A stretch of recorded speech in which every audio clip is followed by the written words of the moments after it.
if you go as a student to Canada, you have to study for at least 2 years. Then only you will get an open work permit for 3 years.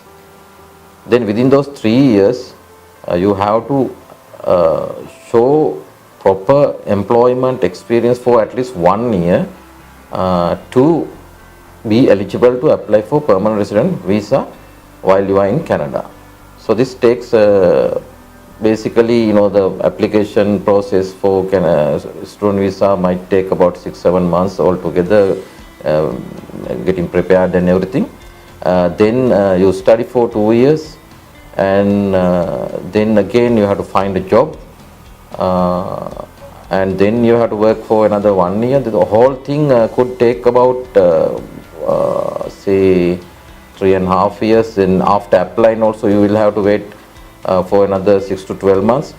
So altogether you are looking at something like 4.5 years before, and if you get the permanent resident visa through this student visa pathway. However, it is easier if you can get the right qualifications and also the experience, which is most of the time 1 year experience is good enough, and also a bachelor degree or 3-year diploma plus another 1 year qualification or a master's degree.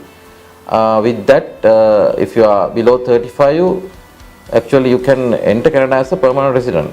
So if you don't have those qualifications, maybe you can work on them for about 1 year, and that time you spend in Sri Lanka adding those qualifications, so getting the required IELTS results is actually comparatively is a better option than going as a student, which will take at least around 4 years before you get the permanent resident visa in Canada. And also the cost is very high, so you have to pay for your courses, and the life is very hard. You have to you have to pay for your health insurance.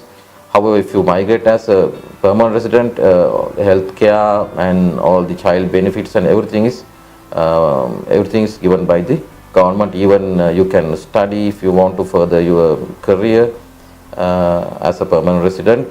You are entitled to all the benefits as a permanent resident in Canada. Because of that, if you compare that with the permanent resident pathway, the permanent resident pathway is much cheaper, because even if you don't have enough qualifications in Sri Lanka, and if you don't have enough experience, better you spend about 1 or 2 years gathering those qualifications, adding those qualifications and experience, and getting the required IELTS, because with that, you can enter Canada as a permanent resident quicker than the student visa pathway.